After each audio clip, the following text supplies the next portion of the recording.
The seat was hers. Row 1A, confirmed, paid in full. But as Aisha Grant, CEO of Aerostar Global, stepped into the first-class cabin of Flight 412, she was met not with the deference her position commanded, but a wall named Sarah Monroe. "I'm going to need you to move," the flight attendant said, her tone clipped to her expression devoid of warmth. Aisha blinked. "Excuse me, there's been a last-minute reassignment. First class is full." Sarah didn't flinch, didn't ask, didn't care.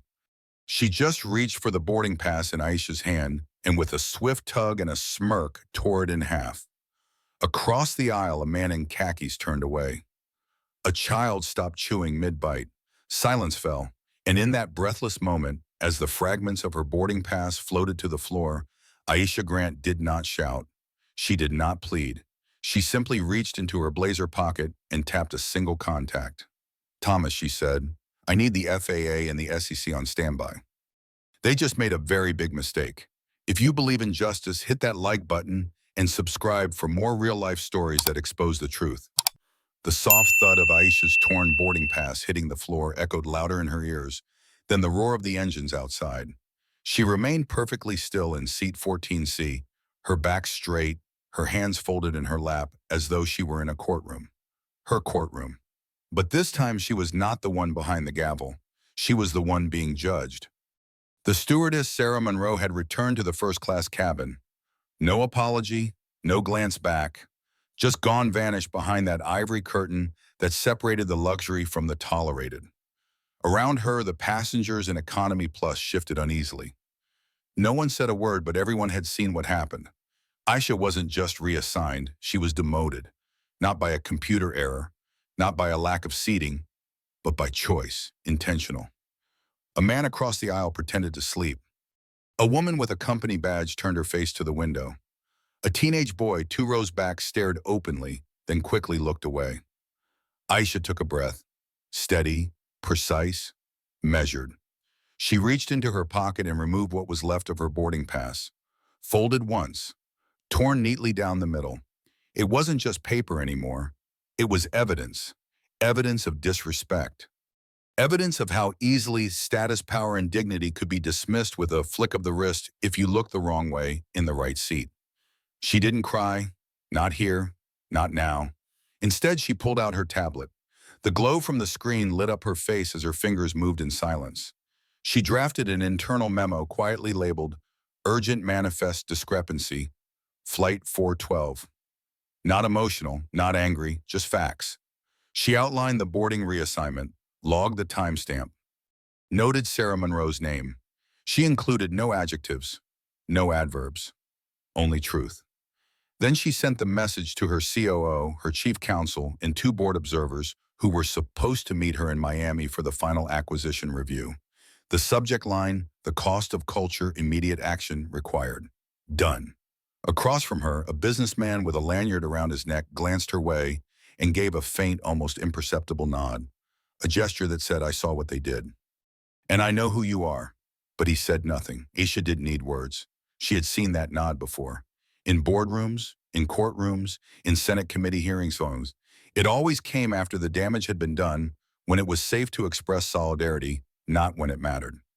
Her mind wandered back to a moment 22 years earlier. Aisha, freshly graduated from Stanford, had walked into her first strategy meeting at Delmore Capital. She'd worn her only tailored suit, sat at the edge of the table, listened, waited. And when she finally offered a pointed observation on a flawed revenue model, a senior partner had chuckled. "Bold," he said, "but maybe next time wait until someone asks you." The room had laughed, but she had remembered. She had remembered every time they overlooked her, every time they mispronounced her name, every time she was the last to receive documents or the first to be corrected in public. She had remembered, and she had risen anyway. And now here she was again. Different city, different room, same message. You don't belong. The curtains separating first class swayed gently with the movement of flight attendants preparing for takeoff. Beyond it sat a man in a navy blazer sipping champagne that should have been hers. Aisha turned away from the curtain. Not out of defeat, but to recalibrate. Her phone buzzed. A message from her chief of staff. "Did you board? I heard about the reassignment. Want me to loop in Thomas?" She typed back, already handled. This isn't a customer service issue, this is systemic. Then she added a single line. Start compiling names of all employees with override access to booking manifests. She hit send. Another buzz. This time a notification the Coastal Air stock had dipped half a percentage point in early trading.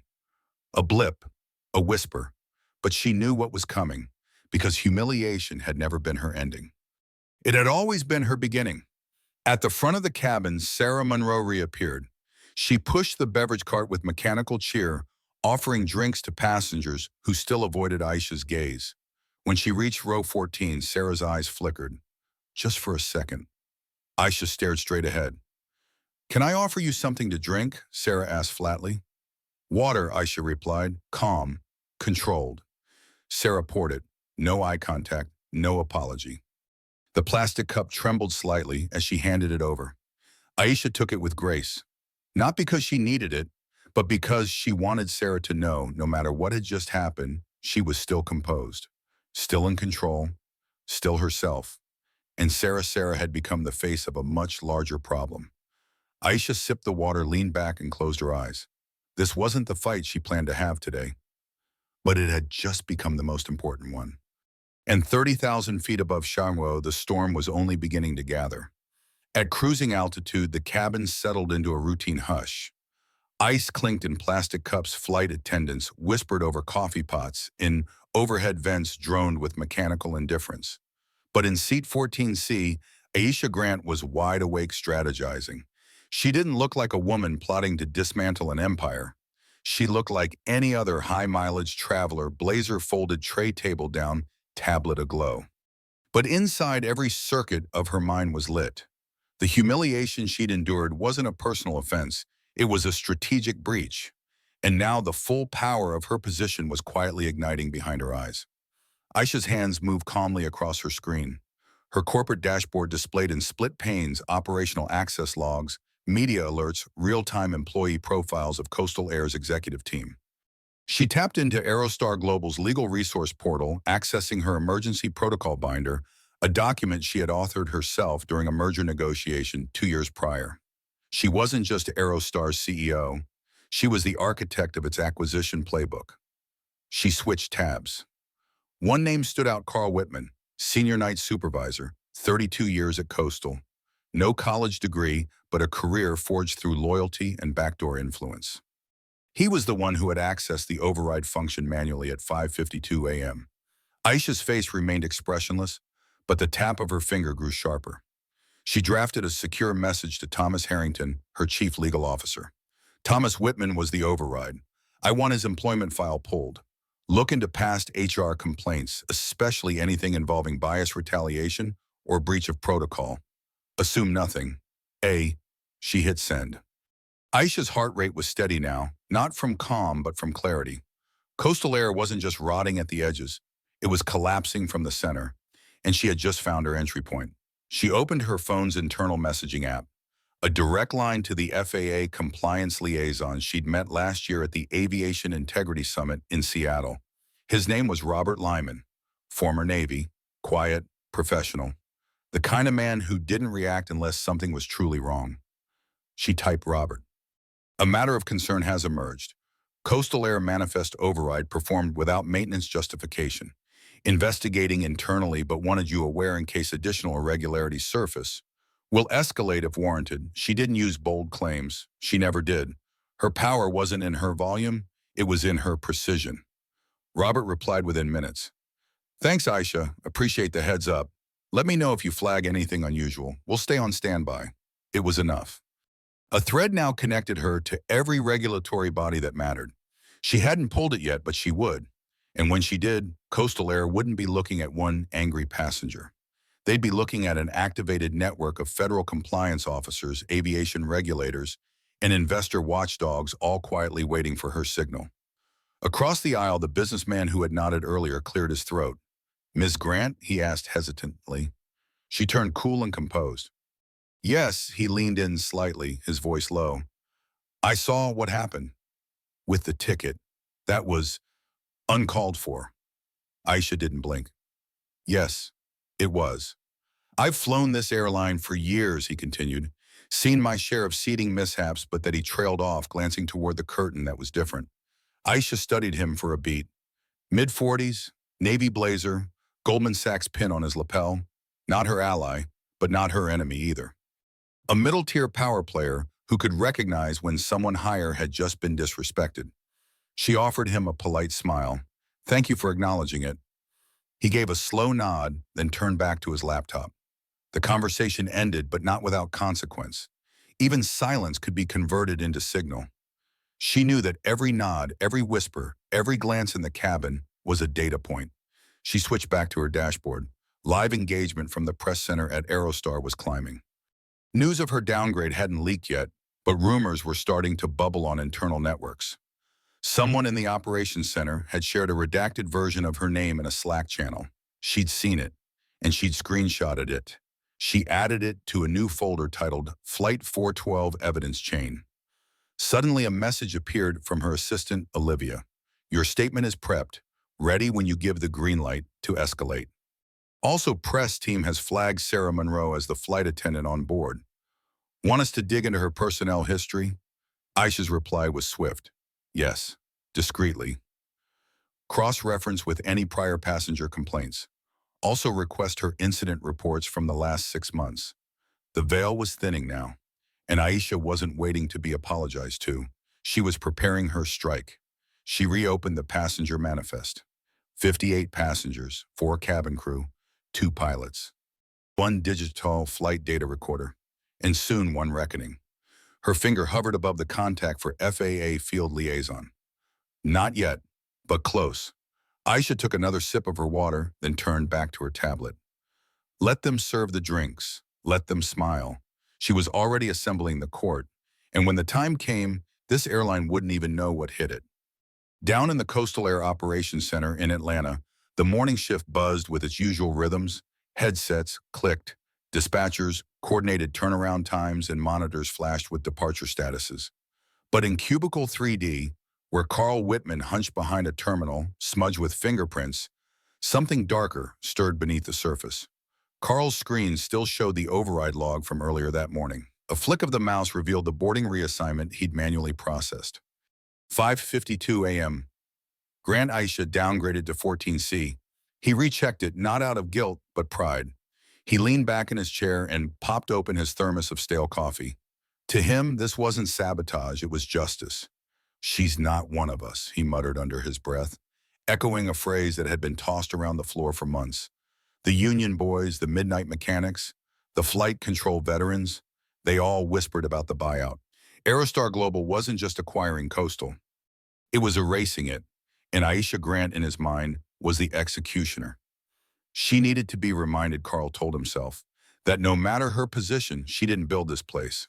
But what he didn't know, what none of the old guard realized, was that the culture they were defending had been rotting from the inside long before Aisha ever stepped onto Flight 412. Across the floor, Deborah Klein, a junior safety analyst, reviewed a routine cross-check on inspection logs. Something wasn't aligning. The maintenance logs for aircraft N873CA had been signed off last night by 2 different tech IDs, neither of whom were on shift at the time. Her brow furrowed. She stood up and carried her printout across the floor. Hey, Tony, she said, approaching her supervisor's cubicle. Can I show you something odd? Tony barely looked up from his monitor. If it's not grounding, a plane, flag it and move on. But it's a signature discrepancy. 2 technicians signed off a full-cycle engine check while clocked out. Tony exhaled, rubbing his temple. Then it's probably a clerical bounce. The system timestamps auto-assign if the entries batch late. Happens all the time. Deborah hesitated. But this plane was part of the morning fleet upgrade. It's the same type as Flight 412. Tony turned slowly. And she swallowed. That's the flight with the CEO from Aerostar. The one Carl, he cut her off. Drop it, Deborah. This isn't our battle. The higher-ups will clean it up if it's worth cleaning. Deborah retreated to her desk, cheeks flushed, but something gnawed at her. That signature error wasn't just a glitch. It was a symptom, a small crack in the wall, and from what she'd seen in her 6 months here, those cracks were everywhere. In the union lounge, Carl's buddies chuckled over their morning donuts. Heard you gave the new queen a taste of the real world. One laughed, nudging Carl. Just returned her to economy where the rest of us live, he shrugged. The others howled. But nearby, a second-year dispatcher named Elijah overheard the exchange and stiffened. His sister worked in commercial aviation safety. He'd heard enough stories to know when tastes of the real world crossed a line. He turned back to his screen, but noted Carl's name. He opened a blank document and typed a quiet memo to himself. Possible breach of manifest security protocol, Carl W. Manually overrode manifest on Flight 412. Report if escalation occurs. At that very moment in the IT server logs, a new flag appeared. An external connection attempt to restricted manifest data. Someone was probing deep into the system's override trials. The alert pinged to Rennell Weaver, the night systems administrator. Rennell clicked into the alert. IP address traced to Aerostar Global HQ. He froze.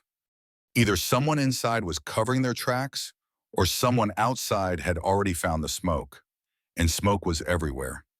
Back in the HR department, a stack of complaints sat unprocessed in Marsha Lewin's inbox. She flipped through them absently. Passenger incident, racially tinged comment, unreported reassignment, missing documentation. Sarah Monroe's name appeared on at least 4. Another ping came through an internal flag from compliance. The FAA had made a preliminary request for Coastal Air's operations logs tied to Flight 412. Random check, the subject line claimed. Marsha wasn't naive. Random was never random when it came from the FAA. The paper she held trembled slightly. Her screen blinked. Secure message from Thomas Harrington, Aerostar Global. Sadal. Lewin, per federal whistleblower protocol, and pursuant to the pending acquisition audit, we request full access to all complaint logs related to Flight 412 crew and operations. A legal notice has been filed under Section 21F of the Securities Exchange Act. Please confirm compliance. Marsha's mouth went dry. They weren't requesting. They were demanding. And suddenly, Carl's little act of defiance, his quiet rebellion, had metastasized. The system hadn't just failed, it had collapsed. And now it was being dragged into daylight. The sun had fully risen over the Miami skyline when Mason Chen stepped off Flight 414, his sneakers squeaking faintly against the glossy terminal tiles. His father, David, followed close behind, wheeling a modest suitcase. Both wore the same expressions they'd worn since landing, quiet awe mixed with growing confusion. The flight had been smooth, but it wasn't the turbulence or the altitude that lingered in Mason's thoughts. It was her. Aisha Grant, the woman seated in 14C, the woman who had stood calm and composed and declared who she was without shouting, who had spoken up not with venom, but with clarity. The moment had played on a loop in Mason's mind since takeoff. He'd never seen someone command a room so powerfully without even raising her voice. Not at school, not on TV, not anywhere. And now his curiosity wouldn't let go. He paused near a large digital ad board promoting Coastal Air's Commitment to Excellence campaign. He stared at the clean, airbrushed faces smiling across the screen. Beneath it, a QR code blinked. Your voice matters. Share your coastal experience. Mason took out his phone and scanned it. A survey popped up, basic sanitized questions. How was your flight? Rate your crew. Did you feel heard? He clicked through quickly, then stopped at the final prompt. Was there a moment on your flight that stood out? Mason's fingers hovered over the keyboard. Then he began typing yes. I saw a flight attendant tear up a black woman's boarding pass in front of an entire cabin. She didn't scream. She didn't retaliate. She just stood up and said her name. That name changed everything. Her name was Aisha Grant. He hit send. Across the terminal, Aisha stood alone in front of a frosted glass wall outside a VIP conference suite. The words Aerostar Global Acquisitions Review gleamed in silver above the door.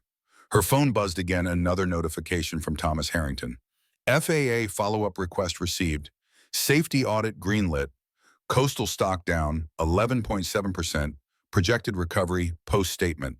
It was happening faster than she expected. She inhaled slowly, smoothing her blazer, and walking through the doors into the conference suite. A small crowd had gathered Coastal Air executives, legal counsel, Aerostar staffers, and federal liaisons, all seated under the thick silence of something tectonic. Patricia Ackerfer, Aerostar's general counsel, stood as Aisha entered. It's confirmed. The FAA has grounded all coastal aircraft pending independent inspection. Our whistleblower status is secured, SEC, Aisha asked. Investigating, Patricia nodded. And Thomas just confirmed Carl Whitman's system access has been revoked. He's under preliminary review for federal misconduct. Aisha allowed herself a measured nod. Good. That's one layer peeled back. At that moment, the suite doors swung open again, and Mason Chen walked in. Everyone turned. David rushed in after him, flustered. I'm so sorry, ma'am. He insisted he just wanted Aisha raised a hand. It's okay. Mason stepped forward, chin lifted. I saw what happened on that flight, he said, voice cracking, but sincere. And I told the airline. Aisha blinked. You filed a statement. He nodded. I'm just a kid. But I figured, maybe someone needed to hear it. The truth, I mean. The room went quiet. Patricia stepped forward. Would you mind giving us a copy? David started to object, but Aisha knelt slightly to Mason's eye level. That was brave, she said. You told the truth when others looked away. I promise it matters. Mason's lips curled into a smile. You made me believe that standing up can make a difference. Aisha rose slowly, turning back to the room. Her voice steadied. There it is. That's the point. You think this is about a boarding pass, about a seat? No. It's about whether or not people like him. She nodded toward Mason. Grow up believing silence is safer than speaking up. The energy in the room shifted. Even the seasoned legal minds, the steely PR reps, the skeptical coastal VPs felt it. Downstairs in Coastal Air's operations hub, Deborah Klein sat at her station with an open report draft. The signature discrepancy was no longer an anomaly, it was part of a pattern. She had compiled over a dozen questionable logs from the past 6 months, all tied to last-minute overrides, all linked to Carl's access credentials. She debated closing the document. Just forward it to legal, she told herself. But something stopped her. She remembered the look in Aisha's eyes in the viral clip now circling through social media. That poised fire. She opened a new tab and accessed the FAA compliance tip portal. After a deep breath, she uploaded the full spreadsheet. She added her name. No more silence. At the same moment, a third witness awakened. Elijah, the second-year dispatcher, who had overheard Carl's bragging, typed out his own report. It was short, just a record of what he'd heard in the lounge. He attached his employee badge and sent it directly to Coastal's interim ethics office. As the email vanished from his outbox, a strange calm washed over him. A storm was brewing. Back in seat 14C, Aisha Grant pulled her scarf tighter around her shoulders. Not from cold, but to ground herself. The plane cruised steadily at 37,000 feet, but the silence between the curtain and her seat felt louder than any turbulence. In her lap, her tablet glowed with files freshly uploaded by Thomas Harrington, her chief legal officer. Her thumb hesitated over the screen. She wasn't reading a report, she was staring at ammunition. The reservation logs showed it all. At precisely 5:52 a.m., someone from Coastal Air's operations center had manually overridden her original seat assignment. First class seat 1A deleted, replaced by 14C, not a system glitch, not an equipment reassignment, a human decision deliberate and targeted. She tapped the attached audio file. Carl Whitman's grating voice filled her AirPods. Let her taste what the rest of us endure, he muttered. A cruel chuckle followed, then silence. She paused the playback, her jaw tightening. Aisha had heard worse. She'd been underestimated, sabotaged, belittled in meetings where her ideas were stolen. Her tone scrutinized, her presence questioned. But this was different. It was precise, personal, and logged. She swiped to the next file, internal memos. One caught her eye, flagged at 6:03 a.m., titled Reallocation Protocol for Priority Passengers. It detailed how to reshuffle first class during equipment changes. But someone had scrawled a handwritten note in the margin, now scanned into the system. Accept Grant. Keep her out. Initials, CW. She felt her stomach drop. Thomas had annotated the file. We believe this will hold in court, but it's not just about legal leverage anymore, is it? No, it wasn't. Across the aisle, a baby fussed quietly in its mother's arms. An elderly couple flipped through a travel brochure. The calm was deceptive. Aisha wasn't just a passenger anymore. She was an investigator in the middle of an in-flight crime scene. Her email inbox pinged. Another update from Thomas. Subject secondary logs uncovered, body. Found one more operator badge linked to the override. Also initiated a privacy-compliant flag trace on Carl's keycard used that morning. Confirmed he logged into the system using supervisor credentials without required secondary verification. Aisha tapped to open the attachment security camera stills. Grainy but clear enough. Carl hunched over a terminal, coffee in hand, alone in the darkened coastal air ops center. He hadn't just overridden her seat, he'd bypassed a second check, then deleted the original seating manifest, a trail of digital fingerprints pointing straight at sabotage. But something else caught her eye, an outgoing message from Carl's account, timestamped 6:15 a.m. to Sarah Monroe at Coastal Air. Come subject rewatch for her, bodyboarding in 1A. Don't engage. Downgrade was cleared. Keep her out. Aisha stared at the screen. Her breath caught. Sarah Monroe, the flight attendant who'd torn up her boarding pass in front of the entire cabin, wasn't reacting to a manifest change. She was executing a command, a direct link. She exhaled. Her hands shook slightly as she typed a reply to Thomas. Draft Thomas, attach that Monroe email to the whistleblower bundle. She's not a rogue agent. She was part of it. I want internal comms pulled. If Carl contacted her once, there's more. AG. She hit send. Then she turned to the next task. She opened the FAA's Aviation Safety Reporting System. It was time to report more than just her own case. She began typing subject multiple policy violations. Coastal Air Flight 412 details. Passenger reassignment conducted without manifest integrity. First-class override executed without dual authorization. Boarding pass intentionally destroyed by in-flight crew. Potential collusion between operations supervisor and lead flight attendant. Passenger identity targeted based on status. Her hands move faster now. Request full fleet ground audit of procedural compliance. Immediate review of passenger manifest protocols and first-class reallocation chain. She finished the draft, saved it in encrypted storage, and scheduled it for auto-send the moment they landed. Now the curtain between her and first class no longer represented a temporary inconvenience. It was a wall shielding an entire system of unchecked control. But every wall had seams. She tapped one last file open, Coastal Air's internal reporting directory. It had names, department heads, bypasses, legal liaisons, and at the top, Director of Risk Compliance, Jonathan Phelps. Aisha composed a short message, subject internal ethics, flag urgent, Mr.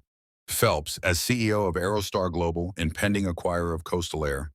I am alerting you to multiple in-flight protocol violations occurring this morning on Flight 412. I have logs, memos, and audio confirming an orchestrated action against me initiated by your overnight supervisor, Carl Whitman, and flight attendant, Sarah Monroe.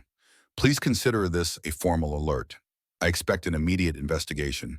We will be taking steps to protect all affected passengers. Aisha Grant, CEO, Aerostar Global. She hit send. Then she folded her tablet, leaned back in her seat, and closed her eyes. She had what she needed. The evidence was secured, and now the real turbulence was about to begin. The plane began its slow descent toward Miami cabin lights, flickering on as the flight attendants prepared for landing. Aisha Grant folded her tray table with mechanical calm, her mind operating at a different altitude, already 10 steps ahead.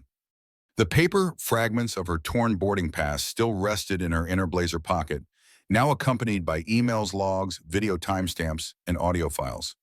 But information alone was never the final move. Strategy was. She pulled out her phone and, using the onboard Wi-Fi, sent a secure text through an encrypted app. TA 45-minute briefing materials uploaded, conference room A, alert comms, and legal. This goes to the top. Her message shot directly to Aerostar's Miami war room code for the executive suite, prepped for high-stakes responses. Her assistant Valerie would already be mobilizing the communications team. The legal counsel would have reviewed her earlier email. All that remained now was the coordination of moves to ensure what had just happened would not be swept away in corporate silence. Aisha knew the sequence. She had done this before for others, but this time she was the case study. The seatbelt light flicked on. Aisha watched the wingtip tilt as the aircraft adjusted course. She pulled out a fresh notepad paper, not digital, and jotted her 5-point crisis escalation strategy. 1. Internal documentation delivered to legal and compliance. 2. Public disclosure prepared pending legal clearance. 3. FAA coordination activated. 4. Coastal Air Board informed under emergency terms. 5. Contingency messaging for press and investors. Ready by noon. Every step had a target. Every target had a consequence. And none of them involved yelling or vengeance. Just precision. Quiet. Calculated. Irreversible. As the cabin crew made their final pass through the aisles, she caught Sarah Monroe's eye once again. The lead flight attendant's confidence had evaporated. Her posture was rigid, her gaze averted, and she no longer moved with ease. She looked cornered, not because of retaliation, but because she realized the target she'd chosen wasn't powerless. Aisha didn't flinch. Let her sit with that. As the landing gear extended with a metallic thunk, Aisha braced herself not for the landing, but for the on-ground engagement. She opened her secure messaging app again. To Thomas Harrington's subject boardroom collision course. Confirm Coastal's full board will be on site in 3 hours. Request that their interim counsel be notified of whistleblower evidence. I will personally introduce the materials. This won't be handled through proxies. AG. She hit send just as the tires kissed the tarmac. The cabin lurched gently, a moment of friction before the momentum faded. Passengers around her relaxed, pulling out phones, murmuring about hotel check-ins and Uber rides. But Aisha sat still, calculating. Every second counted now. The seatbelt sign dinged off. Her phone buzzed with new messages. Valerie team assembled. Legal reviewed everything. Press liaison on standby. SEC aware of FAA alert. Thomas confirmed Coastal Board convening. 2 members asking questions already. HR director just resigned. You've lit the match. Aisha exhaled through her nose. It had begun. As the aircraft rolled toward the gate, she reached down, picked up the largest strip of her torn boarding pass, and smoothed it flat against her knee. One of the only visible fragments was the seat number 1A. The irony struck her again. From 1A to 14C to all eyes on her. A transfer of power not by design but by force. She stood when the aisle cleared and stepped out into the narrow passage, greeting passengers who nodded or murmured encouragement. A few whispered, "Thank you." A father with a young daughter offered her a polite salute. Aisha returned it with a nod. The jet bridge was chilly compared to the cabin. Waiting at the end was a suited woman with a badge, FAA compliance. Regional liaison. She extended a hand. Grant, I understand you requested a formal intake report for procedural abuse? Aisha shook her hand. Yes, I'm prepared to give a full statement, but first I need a secure room. There are details that go beyond this flight. The woman nodded. Already arranged. This way. They moved quickly. Aisha's Aerostar team joined her moments later in a glass-enclosed conference room within the terminal. Valerie set her phone on the table, pulling up the comms dashboard. Thomas arrived via secure video call. Legal documents flickered onto the screen side by side with audio files. This is your playbook, Thomas said. Do you want us to move on the press alert? Aisha didn't answer right away. She turned to the window. Outside, ground crew were circling the plane she'd just left. A fuel truck disconnected. A stair truck rolled toward the rear exit. Something about it looked off. She turned back to Thomas. No press alert yet. I want Coastal's board to hear it in my voice before they read it on their screens. She stood, shoulders back, calm as stone. Prep the boardroom, she said. I'll give them what they tried to take from me face to face. And then I'll give the world something else, the truth. And with that, the next round of strategy moved into motion. Aisha Grant stepped through the tinted glass doors of the Coastal Air Executive Building, flanked by Thomas Harrington and Valerie Ross. The receptionist looked up from her screen, eyes widening slightly before snapping into a rehearsed smile. Ms. Grant, she said, the boardroom is prepped. They're expecting you. Aisha gave a single nod and continued down the polished corridor. Her heels clicked against the marble floor like a gavel marking time. She passed portraits of past executives, rows of white male faces in dated suits. Her reflection shimmered between the frames in elegant disruption. Inside the boardroom, the temperature had already shifted. 14 members of Coastal Air's board sat arranged around a horseshoe table. At the head sat William Foster, chairman and interim CEO. His jaw-clenched hands folded over a legal pad. Beside him, CFO Rebecca Martinez avoided eye contact. At the far end, Harold Berkovich, the company's longest-serving director, shifted in his seat, arms crossed like a wall. Aisha entered without pause, her expression unreadable, calm. But behind her eyes, the storm brewed with precision. Thomas took a seat to her left. Valerie remained by the sidewall, tablet in hand. Good morning, Aisha said. I'll be direct. William Foster adjusted his tie, clearly prepared for a negotiation. Ms. Grant, we understand there was an incident during your flight. The operations team has initiated an internal review. We regret, she raised a hand gently but firmly. This is not a regret and move on conversation. This is a reckoning. Silence. She tapped a button on the tablet in front of her. The mounted screen behind her lit up. Let's begin with this, she said. The screen displayed a time-stamped system log, 05:52 a.m. Manual override passenger A. Grant reassigned from seat 1A to 14C. Operator Carl Whitman. Next slide a waveform. A play button hovered at its center. Aisha pressed it. Carl's gravelly voice filled the room. Let her taste a little of what the rest of us endure. Gasps rippled across the boardroom. Rebecca Martinez's mouth fell slightly open. Berkovich swore under his breath. Aisha let the silence linger. This wasn't a glitch, she said. This was sabotage. A deliberate act by a coastal air supervisor to humiliate a black woman CEO en route to finalize your acquisition. Foster rubbed his temples. We weren't made aware of this audio file. You are now, Thomas interjected. And it's already time-stamped, verified by third-party metadata tools, and included in a report submitted to the FAA and SEC this morning. Heads turned sharply.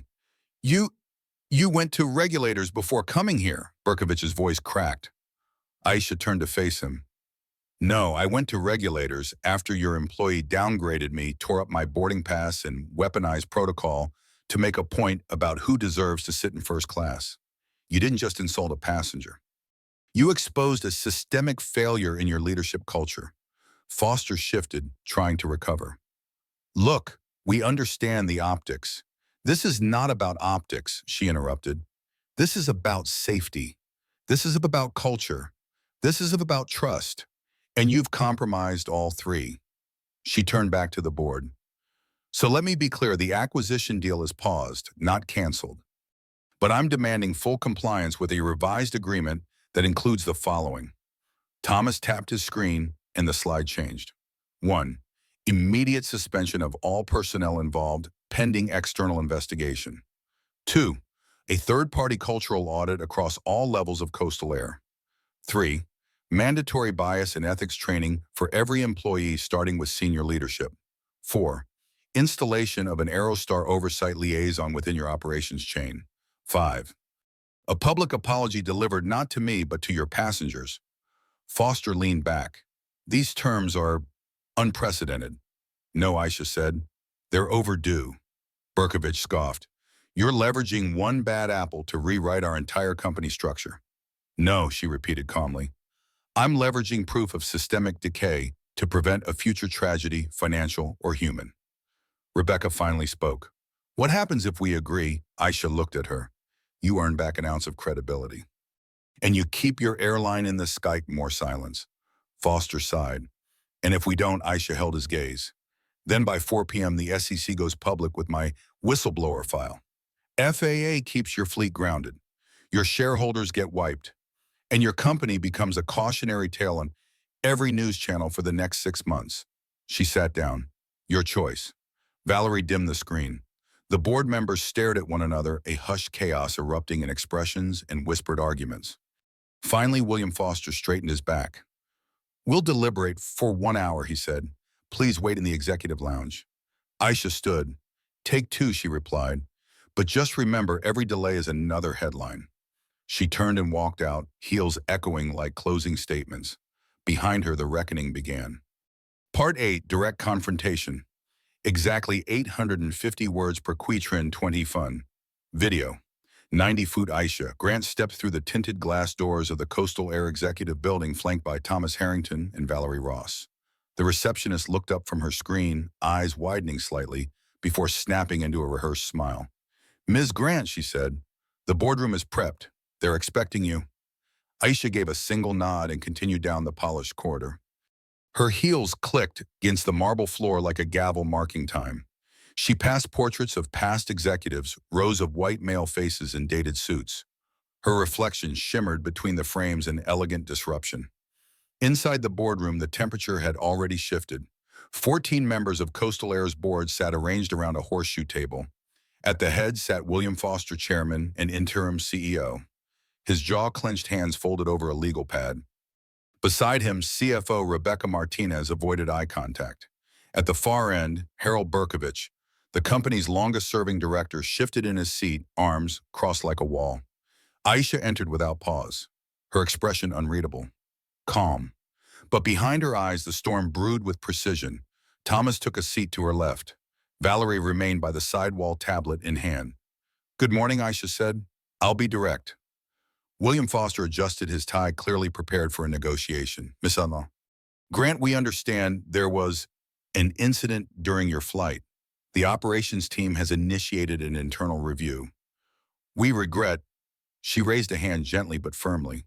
"This is not a regret and move on conversation. This is a reckoning."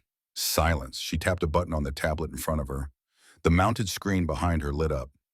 "Let's begin with this," she said.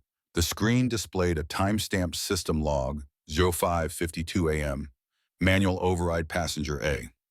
Grant reassigned from seat 1A to 14C. Operator Carl Whitman. Next slide, a waveform. A play button hovered at its center. Aisha pressed it. Carl's gravelly voice filled the room. "Let her taste a little of what the rest of us endure." Gasps rippled across the boardroom. Rebecca Martinez's mouth fell slightly open. Berkovich swore under his breath. Aisha let the silence linger. "This wasn't a glitch," she said. "This was sabotage. A deliberate act by a Coastal Air supervisor to humiliate a black woman CEO en route to finalize your acquisition." Foster rubbed his temples. We weren't made aware of this audio file. You are now," Thomas interjected. "And it's already time-stamped, verified by third-party metadata tools, and included in a report submitted to the FAA and SEC this morning." Heads turned sharply. You went to regulators before coming here," Berkovich's voice cracked. Aisha turned to face him. "No, I went to regulators after your employee downgraded me, tore up my boarding pass, and weaponized protocol to make a point about who deserves to sit in first class. You didn't just insult a passenger. You exposed a systemic failure in your leadership culture." Foster shifted, trying to recover. "Look, we understand the optics. This is not about optics," she interrupted. "This is about safety. This is about culture. This is about trust. And you've compromised all three." She turned back to the board. "So let me be clear, the acquisition deal is paused, not canceled. But I'm demanding full compliance with a revised agreement that includes the following." Thomas tapped his screen and the slide changed. 1. Immediate suspension of all personnel involved pending external investigation. 2. A third-party cultural audit across all levels of Coastal Air. 3. Mandatory bias and ethics training for every employee starting with senior leadership. 4. Installation of an Aerostar oversight liaison within your operations chain. 5. A public apology delivered not to me but to your passengers. Foster leaned back. "These terms are unprecedented," No, Aisha said. "They're overdue." Berkovich scoffed. "You're leveraging one bad apple to rewrite our entire company structure." "No," she repeated calmly. "I'm leveraging proof of systemic decay to prevent a future tragedy, financial or human." Rebecca finally spoke. "What happens if we agree?" Aisha looked at her. "You earn back an ounce of credibility, and you keep your airline in the sky." More silence. Foster sighed. "And if we don't," Aisha held his gaze. "Then by 4 p.m. the SEC goes public with my whistleblower file. FAA keeps your fleet grounded. Your shareholders get wiped, and your company becomes a cautionary tale on every news channel for the next 6 months." She sat down. "Your choice." Valerie dimmed the screen. The board members stared at one another, a hushed chaos erupting in expressions and whispered arguments. Finally, William Foster straightened his back. "We'll deliberate for 1 hour," he said. "Please, wait in the executive lounge." Aisha stood. "Take 2, she replied. "But just remember, every delay is another headline." She turned and walked out, heels echoing like closing statements. Behind her, the reckoning began. By the time Flight 412 taxied back to the gate under FAA order, the operations floor at Coastal Air's Chicago headquarters had descended into chaos. A half-dozen monitors blinked red with grounding alerts. Phones rang like alarms in a war room. And at the center of it all, William Foster stood with a death grip on his desk, staring at the live feed of Aisha Grant exiting the plane. "She grounded us," he muttered. "She actually grounded us." In the corner, Carl Whitman, still unaware that his voice memo had been forwarded to the SEC, paced nervously, his shirt clinging to sweat-damp skin. The smug defiance he'd worn at 5 a.m. was now gone, replaced with twitchy glances at the growing stack of system override logs piling on the printer. "We have to spin this," said CFO Rebecca Martinez, her voice brittle. "Delay, deny, say it was a routine safety inspection. We can't let the press control the narrative." "That's not going to work anymore," muttered Foster, watching the Bloomberg ticker slide across the TV. Coastal Air grounded after whistleblower report. SEC opens formal inquiry. Their stock was already down 11% and falling. Meanwhile, inside the Aerostar Coastal Merger Command Center in Miami, Aisha stood with Thomas Harrington and Patricia Akifer as they reviewed documents to append to their boardroom presentation. The screen behind them displayed live footage of grounded coastal airplanes in 5 major cities. "The FAA moved fast," Thomas said. "They don't do this lightly. You've changed the stakes." "Good," Aisha replied. "Now they have to listen." She opened a folder labeled Internal Policy Failures. It contained the proof she needed: Carl's system access log maintenance records he'd manipulated, and flight routing overrides dating back 6 months. "This is no longer about Carl," she said. "It's about the system that allowed Carl to exist unchecked." Patricia nodded. "And we'll present that at 2 p.m. sharp." Across the nation, the consequences fanned out like cracks in glass. At O'Hare, JFK, LAX, and Dallas-Fort Worth, flight attendants faced irate passengers. Delays turned to cancellations. Crew schedules unraveled. The airline's internal messaging app crashed under the weight of frantic employee chatter. A ground crew supervisor at Atlanta texted his manager, "Why are we being blamed for something operations did?" An angry first officer in Seattle demanded a meeting with HR after a flight was canceled mid-boarding. The union reps at 3 major hubs issued immediate statements demanding transparency and calling for Carl's resignation. Carl, meanwhile, sat in an isolated back office at headquarters, a compliance officer standing silently over his shoulder. His monitor displayed the memo he never meant anyone to hear: "Let her taste what the rest of us endure." He swallowed hard. They had the voice recording, the timestamps, the motive, Moas. The fallout wasn't just personal, it was institutional. Back in Miami, Aisha received a call from her assistant. "All media outlets are running with the story. CNN, CNBC, even the New York Times wants an op-ed." Aisha nodded slowly. "Decline interviews for now. Let the documents speak." Inside the Coastal Air boardroom, a late emergency session was called. Board members trickled in, tight-lipped and pale. Harold Berkovich slammed a folder down. "This is a structural implosion," he barked. "We can't patch it with PR. We need a purge." Rebecca Martinez, usually defensive, spoke quietly. "Then let's do it, starting with operations." Foster didn't argue. At 1:35 p.m., a corporate memo was sent to all employees. "Effective immediately, Carl Whitman has been placed on administrative leave pending investigation. An independent compliance audit is underway." But the gesture came too late. Flight crews were already filming TikToks sharing their frustrations under the trending hashtag #TornTicketJustice. Passengers tweeted images of long lines and grounded aircraft. One clip of Aisha calmly stating, "I'm not asking for special treatment, just basic respect," went viral. It reached 2 million views in under an hour. The SEC issued an update. Formal investigation opened into Coastal Air operations and internal override practices. And just as the 2 p.m. board meeting began, Coastal Air's market value had dropped by $2.3 billion. Aisha entered the boardroom not as a negotiator, but as the architect of collapse. She placed the torn boarding pass at the center of the conference table. "This isn't a business disagreement," she began. "It's a reckoning." And no one said a word. The sun was dipping low over the Miami skyline when the last of the day's meetings concluded. Aisha Grant stood at the edge of a wraparound balcony on the 48th floor of the Aerostar Coastal Transition Headquarters, the Atlantic breeze catching loose strands of hair around her temples. From here, the city looked distant in miniature, tiny cars threading along glowing highways, high-rises casting long shadows over Biscayne Bay. It was a view she rarely allowed herself to enjoy. But today, for the first time in weeks, she didn't feel the tug of urgency. Instead, she let herself breathe. Inside the suite behind her, the final culture audit report sat printed in full on a mahogany table. A seal from the third-party firm authenticated every page. One by one, it had confirmed everything she already knew. Deliberate downgrades, systemic gaps in maintenance oversight, a workplace culture that punished dissent and rewarded silent compliance. But on the final page, a single line stood out. Corrective action underway. Leadership response adequate. Morale indicators improving. She hadn't expected relief to come in a sentence so clinical.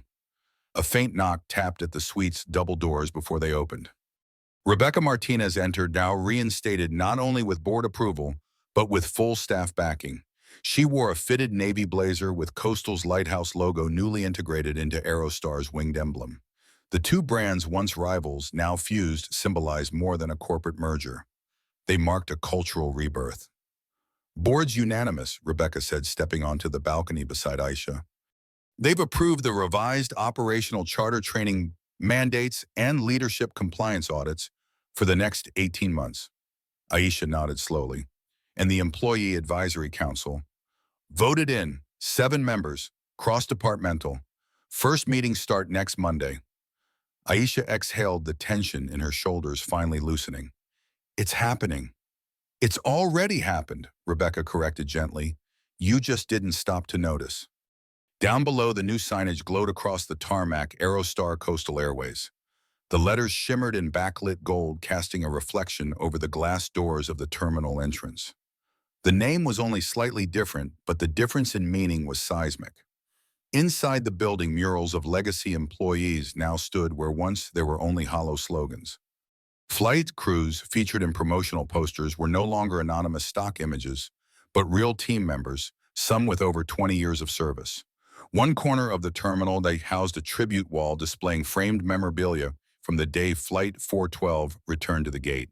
At its center, Aisha's torn boarding pass laminated and backlit alongside a quote, "If not me, then who?" And yet none of this felt like a victory lap.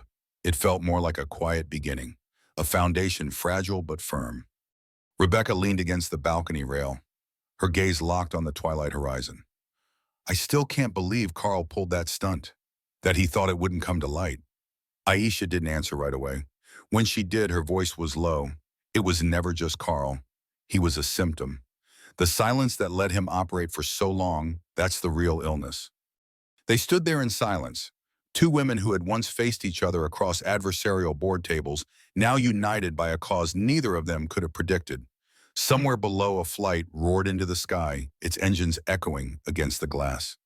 "Do you think people will remember how it started?" Rebecca asked. Aisha turned to her.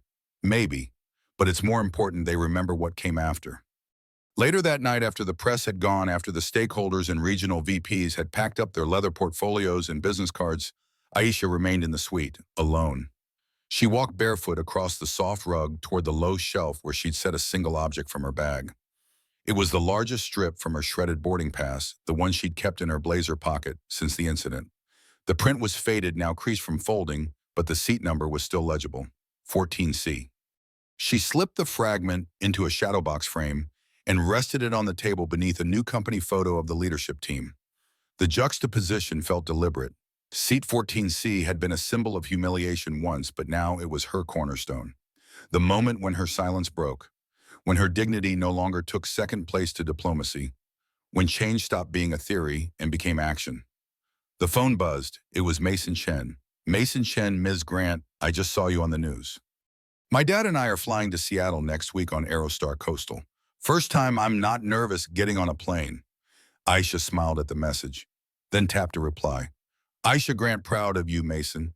You spoke up when others didn't. That matters." She turned off the lamp, letting the city's ambient light illuminate the room.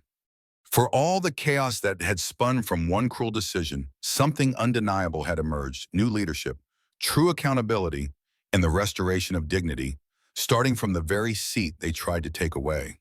As she slipped out onto the balcony one last time before turning in the wind, carried the faint sound of a plane overhead. Aisha looked up. No call signs, no codes, just a contrail stretching into a clean horizon. The following Monday, a storm of decisions swept through the hallways of Coastal Air. Not the chaos of panic, but the controlled precision of structural change.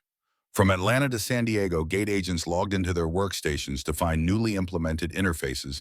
A fare seat review protocol now sat atop their dashboard marked with the gold and olive emblem of Aerostar Coastal Airways. Every staff member had received an internal memo before sunrise. Subject, new chain of respect policy. From Office of the CEO, effective immediately. In bold, the first line read, respect is no longer an aspiration, it is now a system.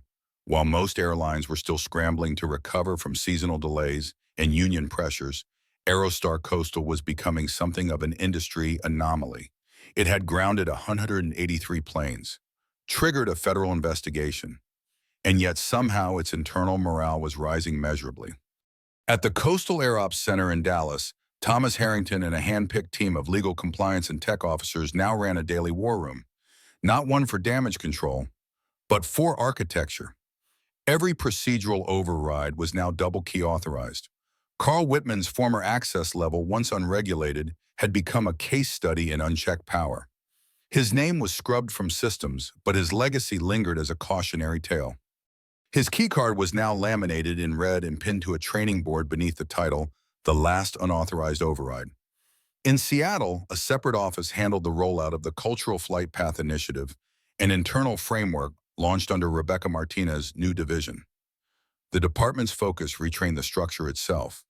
Flight attendants were now required to complete quarterly empathy-based training, taught not by HR, but by a consortium of aviation veterans, corporate psychologists, and by Aisha's insistence, passengers who had formally filed discrimination claims.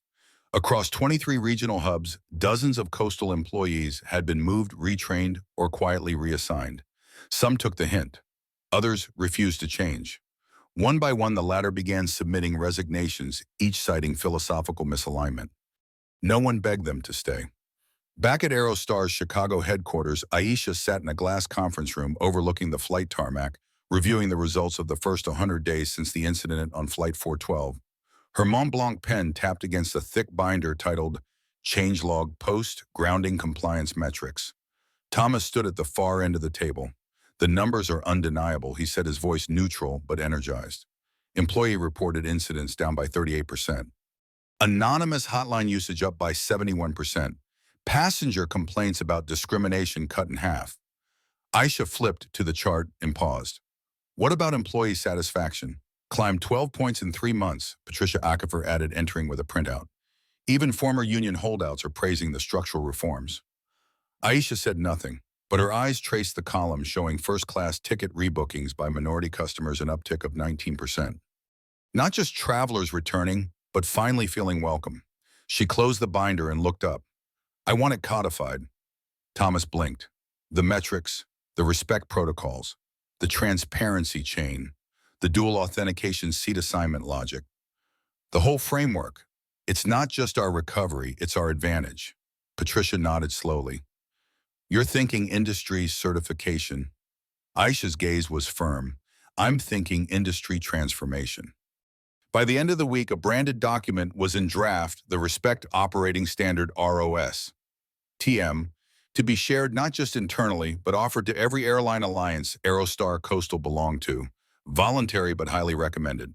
It was a clear line in the sand. Either you join the shift or risk falling behind. Meanwhile, Sarah Monroe, the flight attendant who had torn Aisha's boarding pass, had requested a meeting through official HR channels. Not to appeal, but to acknowledge. When she entered the Aerostar mediation office, her posture was tense but respectful. No clipboard, no scanner, just trembling hands folded across her lap. I came to say I understand now, she said softly after a long pause. What I did wasn't just about a seat. It was about power. Misused. I saw you as a challenge, not as a human being. Aisha listened unmoved on the surface, but she nodded once. Understanding is the first step. What comes after is what counts. Sarah didn't ask for her job back. She didn't try to make excuses. She handed over a typed letter addressed to Aerostar's Diversity Council, requesting to participate in future training, not as a leader but as an example of what not to repeat. Aisha took it without comment. She would review it in time. But structural consequence wasn't about vengeance. It was about legacy. That afternoon, the Aerostar HR app pushed out a company-wide notification.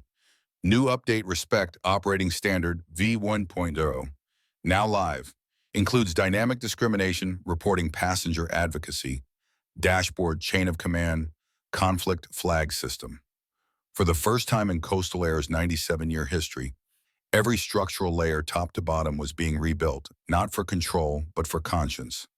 And Aisha Grant, watching a plane taxi out of Gate 9A toward a dusky runway, knew exactly what that meant. The rebirth had passed.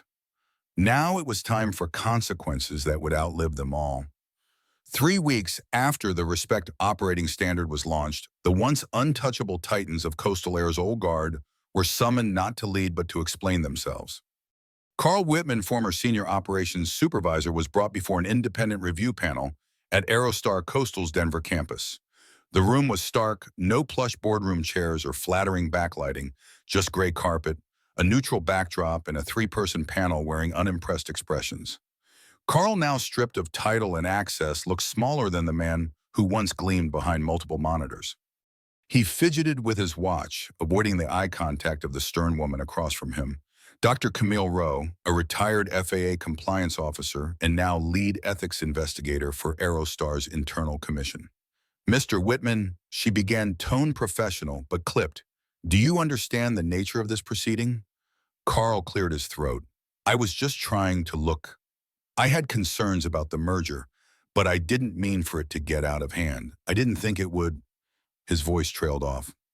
You didn't think a manual override on a CEO's seat assignment without authorization, without audit trail, might be an abuse of power, she pressed. He opened his mouth, then closed it. The silence was heavier than any rebuttal.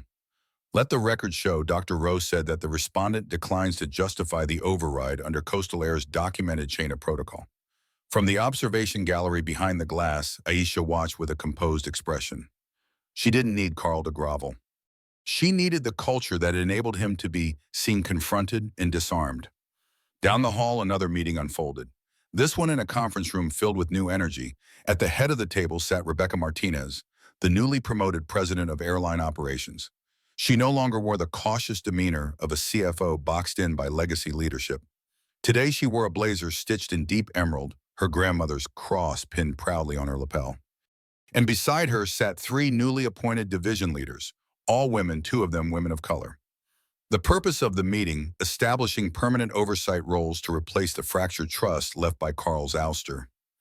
This isn't about PR, Rebecca said, her tone deliberate. It's about operational decency. We can't legislate respect, but we can build systems that make it hard to ignore. The new chief of cabin operations, Mariah Caldwell, a former flight attendant turned management star, nodded. Every boarding pass scanned from now on gets a flag if there's a seating override within 12 hours of departure. Human eyes, dual sign-off, a record in the public chain. Her voice was steady, her presence calm. It was the kind of leadership Coastal had lacked, one rooted in lived experience, not fear. Meanwhile, in Miami, the once vocal critics of Aisha's initial FAA grounding decision had gone silent. The airline's rapid recovery, bolstered by surging passenger confidence and new bulk corporate contracts from Fortune 500 clients, silenced those who once saw her as too reactive. The market had spoken, and it was siding with structure over ego. On a CNN business panel, the host turned to aviation analyst Lenora Hughes, referencing the comeback. Aisha Grant has transformed Coastal Air from a PR disaster to the most trusted domestic airline in Q2. What's the magic? Lenora smiled. No magic, just leadership. She didn't ask for applause, she demanded accountability. And in doing so, she pulled power from where it was hoarded and redistributed it through protocol training visibility. That's the reversal. That's what industries are noticing. Back at Aerostar headquarters, the power shifts were visible in daily rhythms. Carl's nameplate, once etched in gold outside the ops center, had been removed. In its place, a bronze plaque read, "Every system tells a story. Make yours one worth repeating." The security badge system had been recalibrated. No single executive could override operational controls without co-authorization. The days of lone wolves and whispered sabotage were over. And in one of the more symbolic moves, Sarah Monroe, once the face of in-flight humiliation, had accepted a new role, not as a crew chief, but as a case study speaker in Aerostar's internal ethics seminars. Not to excuse, but to warn. I thought I had power when I tore that pass, she said, her voice shaking as she addressed a group of trainees. But that wasn't power. That was fear dressed as control. Real power is knowing when to step back and when to stand up for what's right. The room was silent. Aisha, watching from the side, nodded to herself, not because she forgave easily, but because she believed in progress even for the fallen. Later that evening, she walked through the newly refurbished Chicago terminal, pausing beneath a glass mural that now crowned the departures hall. It was etched with flight paths crisscrossing the globe, but at its center, one quote in steel lettering caught every traveler's eye. "The seat doesn't define your worth. The system does." Aisha looked up at it, watching as a young girl in a navy coat pointed to the words, asking her mother what they meant. Her mother leaned in and whispered, "It means don't let anyone move you out of your place ever." Aisha smiled faintly, her heart steady. The ones who once tried to diminish her had now been dwarfed by her quiet structural revenge, and it had only just begun. 6 weeks after the incident on Flight 412, the tone inside Coastal Air's top-floor headquarters had changed. Gone were the stiff-backed board meetings filled with tense posturing and veiled condescension. In their place, open forums with circular, seating, rotating facilitators, and a surprising new face leading the first cultural review session, Mariah Caldwell. She wasn't wearing a power suit or hiding behind data slides. Instead, she wore the same navy blue uniform she'd once donned as a senior flight attendant, polished, honest, and symbolic. Mariah stepped up to the center of the room holding nothing but a single folded boarding pass, the one Aisha Grant had handed her privately after that fateful flight. This, Mariah began, her voice firm, was a symbol of everything wrong with how we operated. She let the torn edge catch the light. The room leaned in. "But it's also why I said yes when Ms. Grant offered me the chance to lead this department, not out of revenge, but to rebuild it seat by seat, crew by crew." Applause came slow, then steady. The faces watching her, former colleagues, new recruits, even execs from Aerostar, weren't skeptical. They were ready. One of them, Patrick Wills, a former maintenance crew lead turned quality assurance director, stood next. He tapped his tablet and projected a graph of pre- and post-reform safety logs. Before, maintenance checks were logged by the same people inspecting the planes. Now we've separated reporting from execution. Independent verification, zero tolerance for backdating. He clicked again. And our first unannounced audit. We passed every category. Whistles and a few proud smiles broke through. The old structure had relied on silos, on power hoarded by lifers like Carl Whitman. But now trust was flowing horizontally, not vertically. Meanwhile, Aisha Grant watched from the side of the room, arms crossed, her eyes shining not with pride, but with vindication. She didn't need to be the loudest voice anymore. She had seated the room with new ones. At lunch, she and Rebecca Martinez met in a quiet conference space off the executive wing. No aides, no assistants, just two women who had survived the fire and were now rebuilding from its ashes. Rebecca pushed her glasses up and smiled. "I thought I'd hate this part," she said. "Meetings about feelings, about empathy. But this," she tapped the new feedback system's dashboard on her iPad. "We're getting more flight attendant reports in a week than we used to see in 3 months. Not complaints, insights. Solutions. Engagement." Aisha leaned forward. "That's what leadership looks like. Not holding the line, lifting it." Rebecca exhaled. "I didn't realize how much I was protecting a system that didn't even protect me." Aisha nodded gently. "You weren't the only one." Across the building, an orientation class for incoming cabin crew was wrapping up. On the screen behind them, a simple phrase glowed: "Every seat matters. Every voice counts." The speaker, Thomas Harrington, no longer just a legal bulldog. Thomas had taken on a new cross-functional role, Chief Integrity Officer. It was a term coined by Aisha herself, merging compliance culture and communication into a single portfolio. "I used to think policies were enough," Thomas said to the recruits. "Turns out people need more than rules. They need reminders. They need courage modeled." He stepped aside and introduced the next speaker, Mason Chen, now an official intern in Coastal's youth outreach program. Mason walked up in a blazer slightly too large and a backpack still slung over one shoulder.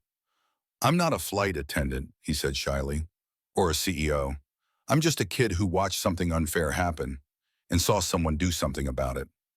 He reached into his backpack and pulled out a photocopy of the boarding pass fragment Aisha had given him after the grounding. "She told me this was once her lowest moment," he continued, voice shaking just a bit, "but it also became her strongest. I carry it to remind me that respect isn't given, it's built." The entire room stood in a spontaneous ovation. Back upstairs, Aisha took a quiet moment in her office. She didn't reach for her computer or phone. Instead, she opened the drawer and took out the original torn boarding pass. The edges were frayed, now soft from being handled, but its message had hardened into legacy. Her assistant knocked gently. "The chairman of the Aviation Standards Commission is here. He'd like to speak with you privately." Aisha smoothed her blazer, tucked the pass into her notebook, and rose. The air in her office was still, but her presence filled it. In the adjacent lounge, Chairman Donovan stood by the window. "I've followed your progress," he said. "We've reviewed the audit results, the safety reversals, the cultural reforms." He turned to her, expression unreadable. "We'd like you to join the National Advisory Panel on Aviation Ethics." Aisha blinked, not surprised, but solemn. "I won't sugarcoat," he added. "It's a slow ship to steer, but we need your compass." She extended her hand. "I'll bring the same resolve I brought to Flight 412. "Good," he said, "because we don't need louder leaders. We need grounded ones." They shook. And with that, Aisha Grant, once reduced to a torn boarding pass, became the architect of an entirely new altitude in leadership. 3 days after Aisha Grant accepted her invitation to the National Advisory Panel on Aviation Ethics, a sleek charter jet touched down quietly at O'Hare, carrying 5 federal observers and 1 reform architect. Aisha disembarked without fanfare, greeted by a joint task force of FAA consultants, DEI experts, and Aerostar's legal team. Her mission wasn't media-facing anymore. It was structural. Across the sprawling headquarters of Coastal Air, new protocols hummed beneath the surface. Not banners, not speeches, just change measured in forms and meeting formats, in the way employees now paused to ask questions they'd once avoided. In Terminal C, the gate agent dashboard no longer defaulted to customer tier. Instead, it pulled up recent feedback, scores, conflict flags, and language preferences designed to inform service, not stratify it. At HR, a new whistleblower pathway had gone live.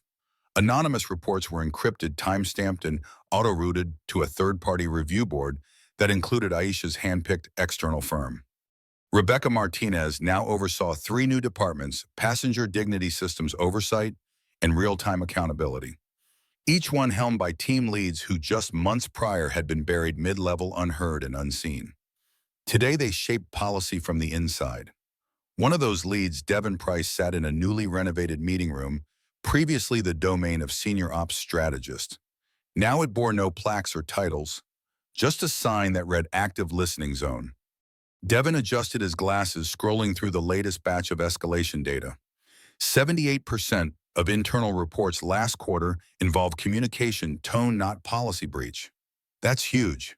Across the table, Mariah Caldwell nodded. "It means we're seeing the invisible stuff. The microaggressions, the dismissals, the quiet disrespect. And we're tracking them like safety violations," Devin added, "not just HR drama." Behind them, a whiteboard displayed dozens of cases that had once slipped through the cracks. Most were resolved within 48 hours, some through coaching, some through reassignment, and in rare cases, termination. Meanwhile, down in maintenance hangar, 3 crews gathered not around a plane, but a live simulation module designed by Aerostar's human factors team. The lead trainer, once skeptical of corporate reforms, now gestured at a diagram showing how internal biases could skew even technical checklists. "It's not about being woke," he said to the room. "It's about precision. If your assumptions affect where you look, they affect what you miss." That week, one of Coastal's most veteran engineers voluntarily stepped down from supervisory duties. "I used to dismiss this stuff," he admitted. "Now I realize I'd rather be humble than hazardous." Outside, the cockpit changes had taken hold too. Flight crews now underwent quarterly recalibration workshops, half on safety, half on empathy. Each one included anonymous testimonies from former passengers and a case study from Flight 412. It was no longer a taboo. It was the case that taught a system how to see itself. Even Sarah Monroe, who had torn Aisha's boarding pass in front of a full cabin, was undergoing a monitored reintegration process. Her initial resistance had softened into reluctant accountability. Under guidance from an executive coach, she recorded a video statement for internal use only. "I was following what I thought was protocol," she said, "but I forgot protocol is only useful if it upholds respect." That clip was now part of new hire training across all divisions. In D.C., the FAA released a bulletin citing Aerostar's reform model as a national reference framework for dignity-first aviation policy. 3 other carriers contacted Aisha's office to request a consultation. "Change doesn't have to be dramatic to be effective," she told one CEO over a private Zoom. "It just has to be non-negotiable." Her words resonated. Back at headquarters, Mason Chen, now a paid intern, was tasked with cataloging the company's transformation into a digital archive. He titled the landing page, "From 14C to the Front." He even added an audio file, the sound of a boarding pass tearing, slowed down and looped under soft piano music. It was haunting but necessary. "People forget," Mason said in an internal blog post. "But when they hear that sound, they remember." On the 15th floor, Aisha prepared for an audit review with Patricia Aquifer and Thomas Harrington. The latest numbers showed compliance up 33%, litigation exposure down 21%, and most strikingly, employee trust indicators up by 44%. "Still," Patricia said, flipping her legal pad, "there's resistance at the regional ops center." Aisha nodded. "Change doesn't stick unless middle management champions it." Thomas looked up from his notes. "Want me to make another example?" "No," Aisha said, calm but decisive. "We don't lead with fear, we lead with structure." She walked to the window. Below, a line of planes in new livery glinted beneath afternoon sun, olive green wingtips with gold trim. The new brand, Aerostar Coastal. Not just a merger of assets, a merger of values. "Invite the regional leads to New York," Aisha said. "Not for discipline, for immersion. Let them walk through the new customer experience model. Let them see what dignity feels like." That afternoon, an email went out with the subject, "Flight Forward." Inside was a manifesto. Not long, just a few sentences. "We once believed safety and service existed in separate lanes. We were wrong. Respect is the runway. Everything else takes off from there." Synod Aisha Grant, CEO, a message to every gate, every crew, every cabin. The system had been reformed, but more importantly, it was finally beginning to reform itself. The story didn't stay inside boardrooms and audit trails. It exploded. It began with a single passenger blog post. A teacher from Denver named Carla Mendez had been on Flight 412, seated 5 rows behind Aisha. She wasn't famous. She didn't have a blue checkmark. But her words went viral within hours. "I watched a woman get humiliated for asking for the seat she paid for. Then I watched her stand up not just for herself, but for every quiet person who's ever been told to move aside. I didn't know her name then. Now I won't forget it, Aisha Grant. She didn't just fly. She landed change." 12,000 shares. By the next morning, national outlets picked up the story. CNN Business ran the headline, "CEO Grounds Airline Over Discrimination. Incident Investors Applaud." CNBC followed with, "From 14C to Fortune. How Aisha Grant Rewrote Corporate Accountability at 35,000 Feet." Every outlet wanted an interview. Aisha declined them all, at least initially. She preferred letting the data speak, letting the policy shifts, the third-party audits, and the restructured leadership paint the picture. But the public wasn't just watching, they were responding. Travel blogs posted user reviews under the new Aerostar Coastal brand, noting the changes. "I asked for gluten-free. The gate agent double-checked it twice. That never used to happen." Or a flight attendant saw me struggling to stow my crutches. She didn't just help, she crouched down and said, "Tell me how I can make this easier for you." It felt new. Even skeptics, those who initially scoffed at corporate overcorrection, began to admit something rare was happening. It wasn't performative, it was cultural. And then came the documentary. A group of independent filmmakers previously known for chronicling labor movements and underdog narratives released a short-form doc titled 14C, The Seat That Sparked a Reckoning. It featured reenactments, passenger interviews, and never-before-seen audio from the FAA call. One line from Aisha's recorded FAA conversation became the heart of the film and a rallying cry across social media. Extraordinary violations require extraordinary accountability. Hashtags spread like wildfire. Fly. With respect, not just a seat, Aisha. Effect. In Chicago, college students organized a symposium on justice in the skies. In Atlanta, a muralist painted Aisha's silhouette beside a plane window. The words, "You can't downgrade dignity," etched beneath in bold white. Meanwhile, airline unions, long dismissed by executives as too combative, found themselves included in real-time policy reviews. Aerostar Coastal invited their reps into newly formed dignity councils that reviewed onboard conflict cases within 48 hours. When one steward in Dallas used the term courtesy audit during a layover break, another steward laughed, "A year ago, we didn't even have a suggestion box. Now we've got quarterly empathy metrics." It wasn't all smooth, of course. A conservative business network ran a scathing opinion piece titled "Is Wokeness Grounding Airlines?" They criticized Aisha's reforms as excessive, costly, and rooted in corporate guilt. But even their commenters didn't rally behind them. One wrote, "I don't care what you call it. I just want to get on a plane and not feel like I'm in someone's crosshairs for existing." And that was the thing. Aisha never made it about ideology. She made it about experience. Back in Miami, Mason Chen gave a speech at his high school's ethics forum using Aisha's story as a case study.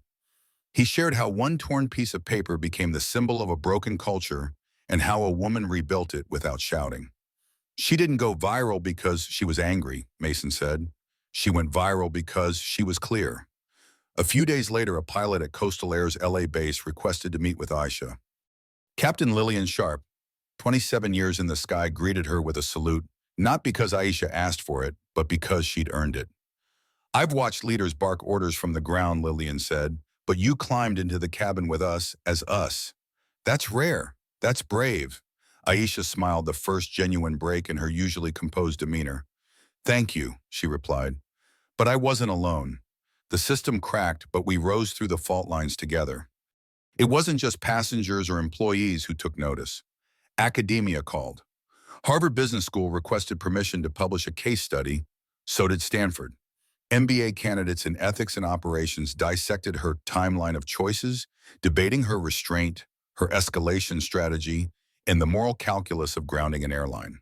One student's note to her simply read, "You taught us leadership is the art of acting when silence feels easier."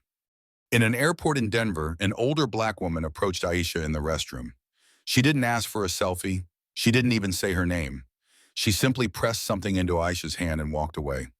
It was a boarding pass. Row 14C, Aisha held it for a long time. No more words needed. The world had awakened. Not to a scandal, to a standard. It started with one airline. Then it echoed. In the weeks following Coastal Air's grounding and the internal audit reforms, airline executives from competing carriers began holding emergency meetings, not because they cared about justice, but because the public did. And public perception had become dangerous currency. Delta Airlines quietly reached out to Aerostar Coastal for a copy of their newly implemented Respect First compliance protocol. JetBlue's COO requested a closed-door roundtable with Aisha's strategy team. United Airlines issued a public statement within a month. "Every passenger deserves dignity. We are reevaluating all reassignment and seating procedures effective immediately." But actions, not statements, spoke loudest. At American Airlines, a group of flight attendants launched an initiative called the Human First Movement. It wasn't PR fluff. It was policy, a 10-minute debrief before every flight where crew members were reminded not just of federal protocols, but of the human experience behind every boarding pass. One memo read, "Before you scan, understand." Southwest Airlines rolled out a digital training module titled 14C, Recognizing Bias in Real Time. The program featured anonymized reenactments from Aisha's flight with pauses for reflection and response training. It was viewed over 17,000 times in the first week. Smaller regional airlines, fearing brand collapse, began offering real-time booking transparency features. Passengers could now see not only their assigned seats, but who approved reassignment changes when and under what justification. It wasn't just a trend, it was a correction. But the echo didn't stop with aviation. Hospitality followed. 2 weeks after the Aerostar coastal reforms were made public, Hyatt Hotels announced a frontline awareness audit, a cross-functional review of every guest-facing interaction from check-in to room service, with implicit bias assessments baked into performance evaluations. Hilton launched a pilot program in 5 of its U.S. locations titled Guest Equity Alerts. If a guest with VIP status was reassigned to a lesser suite or given delayed service, an automated internal alert was triggered for review. By the time Marriott jumped in with their Respect Check initiative, the travel industry was racing to prove they were learning, and people noticed. Travel blogs published justice ratings, ranking airlines and hotel chains not by comfort but by conscience. One post titled "Where Dignity Takes Off" first placed Aerostar Coastal at the top, calling their transformation the most complete corporate self-correction in modern travel history.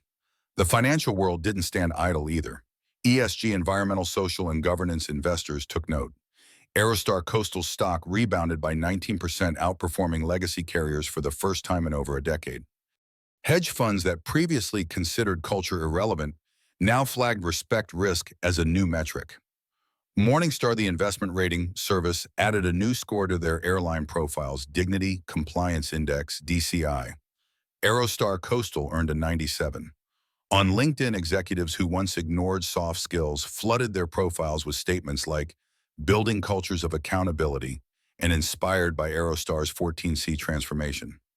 A new term took hold in HR circles, the Aisha benchmark, a metric of how quickly a company could pivot from internal failure to public integrity. Even the Department of Transportation stepped in. Secretary Elaine Wilburn announced the launch of Operation Cabin Clarity, a federal task force investigating seating discrimination and opaque reassignment practices across all major carriers. Aisha Grant was invited reluctantly at first to co-chair the initiative. She declined the chair. She accepted the seat at the table. At the first meeting, surrounded by aviation execs, federal officials, and union representatives, she said only this: "If we need regulations to treat humans with basic respect, then by all means regulate. But let's not pretend this is a paperwork issue. It's a culture issue. And culture starts with accountability, not compliance." The room fell quiet. A new FAA policy was drafted within 48 hours. Passenger Reassignment Transparency Rule, PRTR, mandating airlines to log, explain, and retain every seat change involving premium class downgrades, especially those triggered manually. A federal audit schedule followed. Meanwhile, back at Aerostar Coastal, Aisha reviewed quarterly culture scores with her newly expanded executive team. One data point stood out. Incident reports dropped 43% since Flight 412, yet her focus was elsewhere. "It's not about reducing problems," she said to her team. "It's about earning the right to solve them when they appear. Every flight, every gate." In Charlotte, an elderly couple sent her a handwritten letter. They'd flown Coastal for 34 years, had watched the decline, and had nearly stopped flying altogether. But after a recent flight where the captain personally apologized for past oversights and thanked them for choosing respect, they felt something unfamiliar: hope. In Portland, a group of high school girls launched a debate club unit on the power of Seat 14C, using it as a framework for exploring systemic bias and peaceful resistance. And in Nairobi, a local airline CEO cited Aisha's story in a shareholder meeting about modernizing policy through human-centered design. Aisha never asked for a movement. She only asked for a seat. But sometimes a seat becomes a symbol, and a symbol becomes a shift. The morning Aisha Grant returned to New York, the city felt slower. It wasn't, of course. Manhattan never slowed. But something in the air was different, measured, watchful. Like the whole city was waiting for a shoe to drop, one that had been suspended midair since the first boarding pass was torn. In the executive car heading downtown, Thomas Harrington slid a tablet across her lap. "It's ready," he said. She tapped the screen. A video player opened. A familiar image filled the display: Carl Whitman hunched in the dim Coastal Air Operations Center, muttering into his phone. She'd seen it before, but this time there was more. This time it had been cross-referenced. On screen, the voice memo Carl recorded. "Let her taste what the rest of us endure" was now synced with system activity logs, timestamps, and the override codes traced directly to his credentials. The forensic team had layered in real-time footage from the office security cam and a second audio channel, a call Whitman had made 20 minutes later to a subordinate. Tell Monroe to make it messy, he said. If she complains, let her stew in row 14. Aisha's jaw clenched. That's the trigger, Thomas said. This is no longer an HR problem. This is wire fraud, premeditated tampering with federal flight records tied to a merger vote. DOJ confirmed receipt this morning. She nodded. Send it to every major outlet.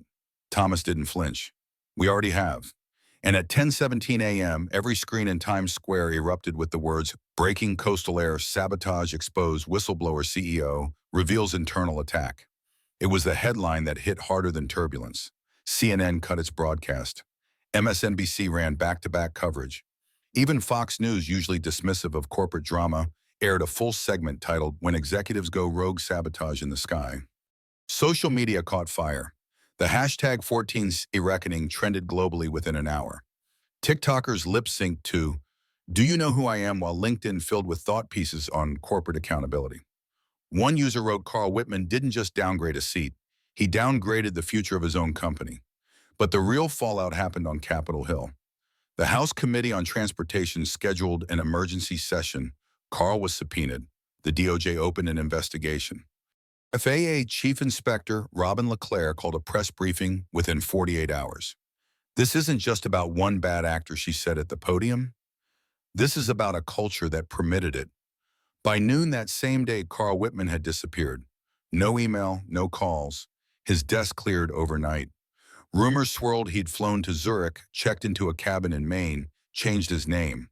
But within days, he was found in Connecticut hiding in a friend's guest house, mumbling about loyalty to the airline. He was taken into custody without resistance. Meanwhile, Aisha declined every press interview. She didn't need airtime. She had facts. Coastal Air's interim board released a formal apology, citing a gross failure of oversight and internal safeguards. They offered a $15 million compensation fund for any passenger previously reassigned under suspicious circumstances in the last 5 years. But it wasn't about the money, it was about the people. One by one, they came forward. A Black veteran in Austin, a disabled mother of 2 in Phoenix, an Asian American professor from Oregon. All of them had stories of silent humiliations, being reassigned, delayed, dismissed. Each one said the same thing. We thought it was just us. Now it wasn't just them. It was everyone's business. Aerostar Coastal's internal documentary team released a short film, Seat 14C, narrated by Viola Davis. It traced the full arc from boarding pass to boardroom. It aired once on ABC, then again. Then streaming platforms demanded the rights. Within a week, it had over 18 million views. But while others celebrated the takedown of a saboteur, Aisha sat in her office reviewing something quieter, a letter. It was from Carl's daughter, typed on simple white paper. The note read, "Ms. Grant, I won't excuse what my father did. I only want you to know I watched the hearing. You stood taller than he ever did in 32 years at Coastal.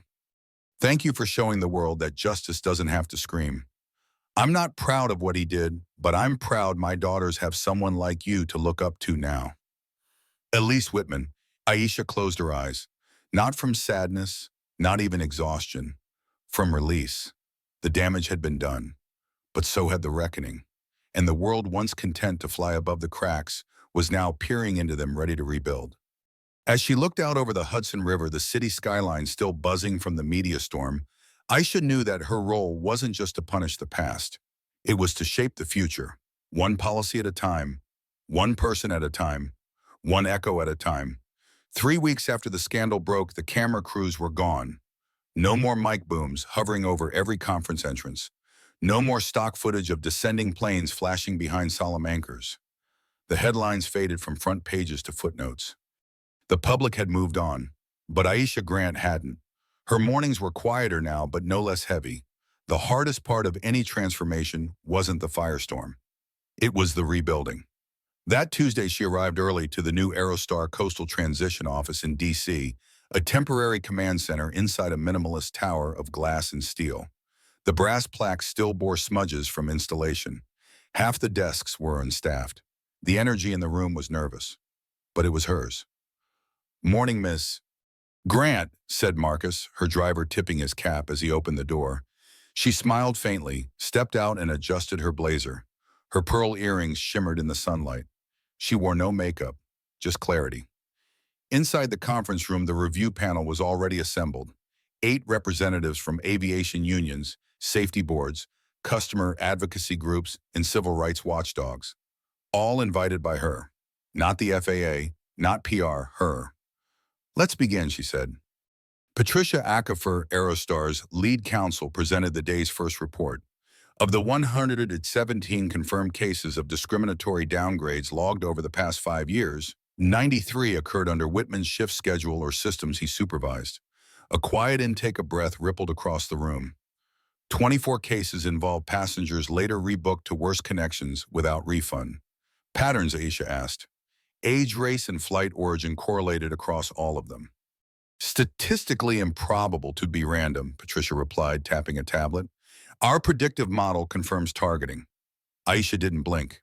We need a passenger ombudsman department.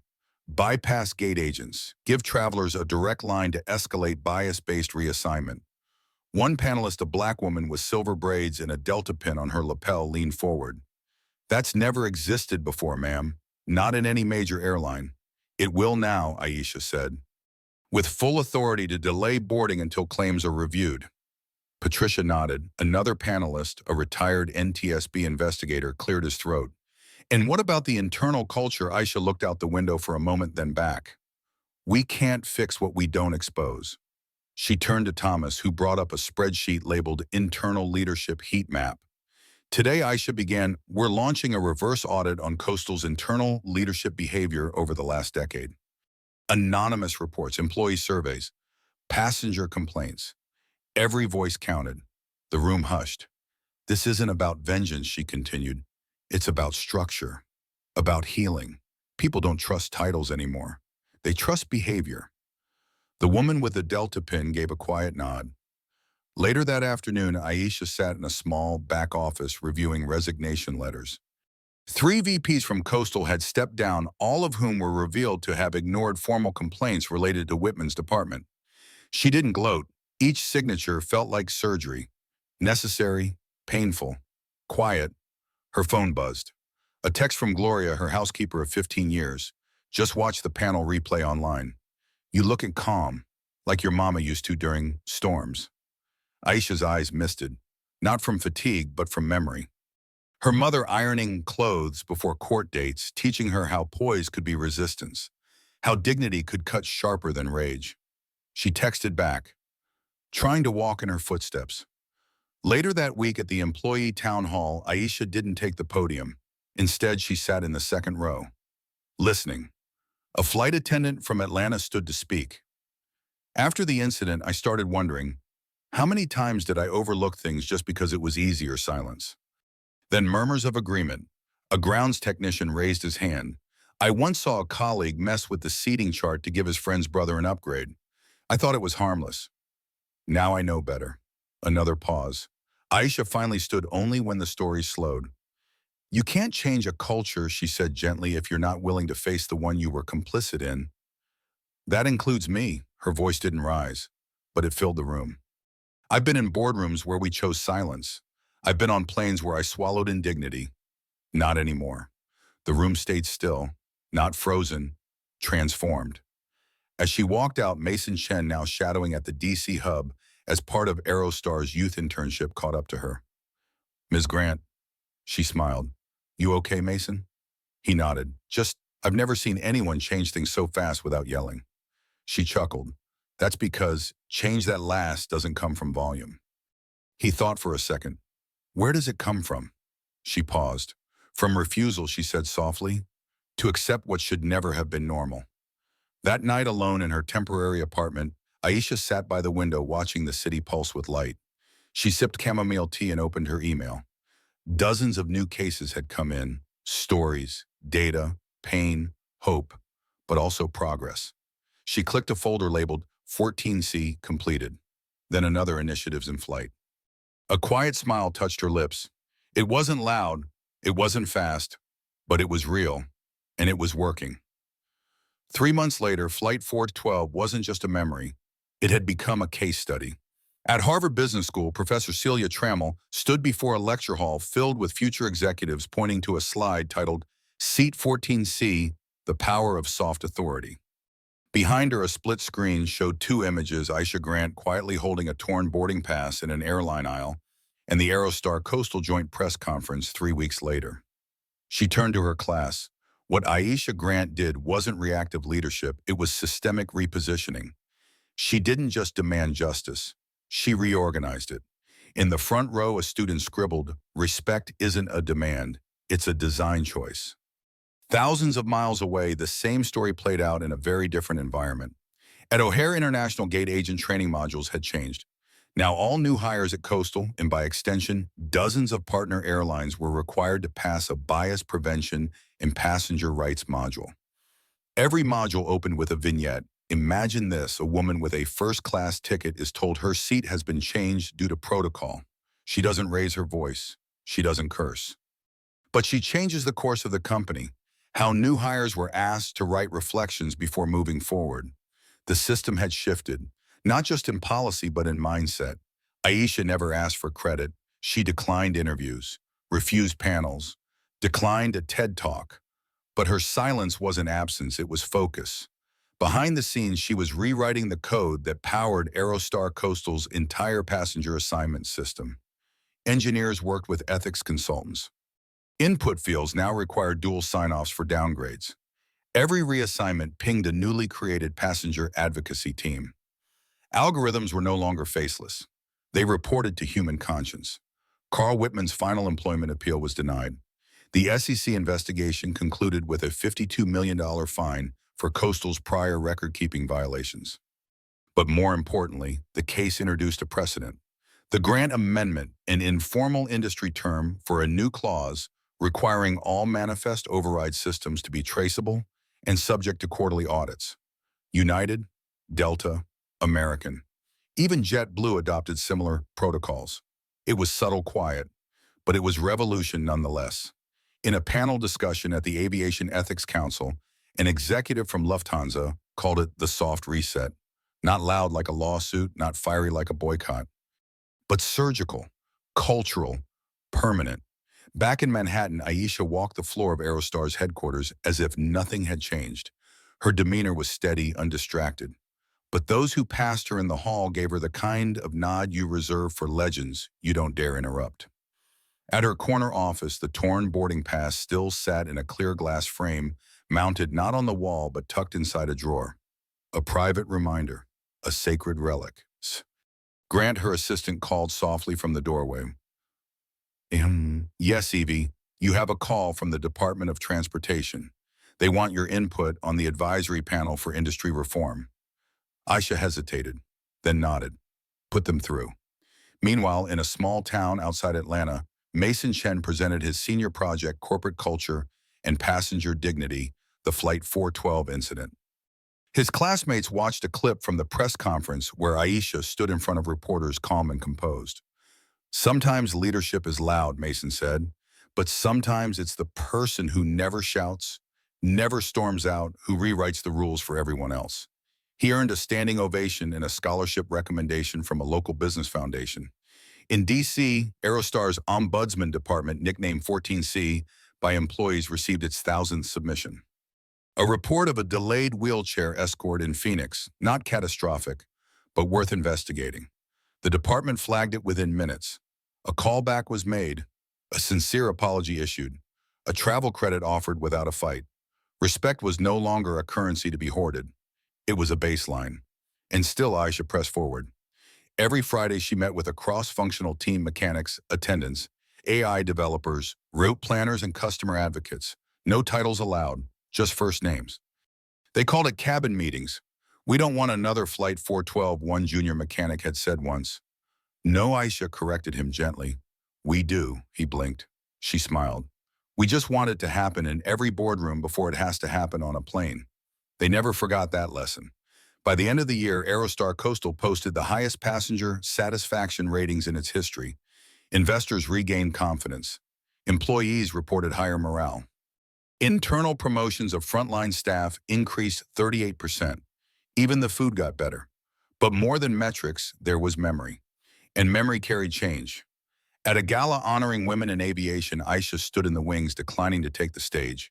She watched as Rebecca Martinez accepted the award on behalf of Aerostar Coastal. None of this would have happened, Rebecca said, without someone who reminded us that power doesn't come from volume. It comes from vision. In the shadows, Aisha smiled. She didn't need applause. She had something better. Legacy. The sky over Biscayne Bay was streaked with hues of molten gold as Aisha Grant stood barefoot on her hotel balcony, the warmth of the stone beneath her feet grounding her. Below, waves lapped softly at the shore, undisturbed by the storm she had unleashed months earlier. Miami buzzed in the distance, a city pulsing with ambition. But up here, everything was still. She watched as a plane traced a silver arc across the horizon. Not hers, not anymore. She had canceled her return flight in favor of staying an extra day. Not for business, not for press, but for breath. In the stillness of the moment, she reached into her travel case and pulled out the same folded slip she carried ever since. A torn fragment of her original boarding pass, the one Sarah Monroe had shredded mid-flight, mid-sentence, mid-dignity. She had kept it not out of spite, but because it had changed everything. What began as a moment of humiliation had become a blueprint. She didn't plan for any of it. Not the confrontation, not the grounding, not the whistleblower filing, or the restructuring of an entire airline. But somewhere between the smirk of a flight attendant and the cowardice of an operations supervisor, Aisha had found the question that had guided every decision since what if silence is consent. That single inquiry had brought her here not just to the CEO's desk, but to a new way of leading. One where titles mattered less than truths, where data didn't erase dignity, where power didn't mean shouting. Now, 3 months later, the world hadn't just heard her story, it had learned from it. Across airports, new placards were posted beside every gate agent's desk. Every passenger is a passenger of record. Every voice a point of record. They weren't mandates, they were reminders that people remember how they're treated in moments of stress more than during moments of convenience. And that corporate power, unchecked, corrodes like cabin pressure in silence. Aisha wasn't interested in legacy through legend. She wanted legacy through systems. And so she focused her energy not on awards or profiles, but on policy. She worked with the Department of Transportation on mandatory transparency clauses for seat reassignment. She funded scholarships for minority students in aviation law. She established an independent board review program at Aerostar Coastal, led by rotating panels of employees, not executives. Even Carl Whitman, disgraced and terminated, had become a footnote in the new employee orientation slides, his actions cited not with malice, but as a cautionary tale. Every override leaves a trace. Every trace leaves a trail. Every trail leads to accountability. But this story wasn't just about the paper trail. It was about Mason Chen, the boy in economy plus who had watched her speak up, not lash out. It was about Gloria, her housekeeper of 15 years, who now tutored girls in Aisha's former neighborhood because she saw firsthand what one voice could change. It was about the veteran flight attendant who pulled Aisha aside during an unannounced flight inspection to whisper, "Thank you for reminding me why I started flying in the first place." It was about every woman, especially every Black woman, who saw a mirror instead of a margin in Aisha's story. On the balcony, the sea breeze lifted the corner of the boarding pass again.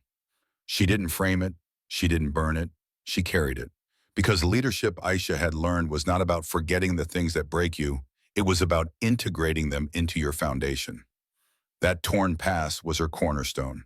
From it had risen a better company, a better system, a better question. And when future passengers boarded Aerostar Coastal flights, they wouldn't know her name. But they'd feel her in the space between row 14 and the flight attendant's glance, in the ease of their boarding, in the tone of the apology when something went wrong. They would never know they were flying on a legacy written from indignity. But she would, and that was enough. She watched the horizon until the plane disappeared into the dusk. Then, as if concluding a ritual, she folded the boarding pass one last time, slid it into a leather-bound journal and closed it. It was time. There were new journeys to begin, ones not taken at 35,000 feet, but at street-level schools, communities, courtrooms, and corporate boardrooms still waiting for their reckoning. She stepped back inside and picked up her phone. The FAA had just sent a list of smaller regional carriers with audit histories under review. The work was far from done. But for the first time in years, Aisha Grant didn't feel like she was fighting a current. She was building a dam. And if she had to do it all again, she would, without hesitation, without anger, with resolve. Because justice, real justice, doesn't shout, it builds. And one torn boarding pass at a time, Aisha had built a runway the whole world could land on. If you found this story powerful, subscribe to Real Life Stories New for more narratives that expose injustice and celebrate quiet revolutions.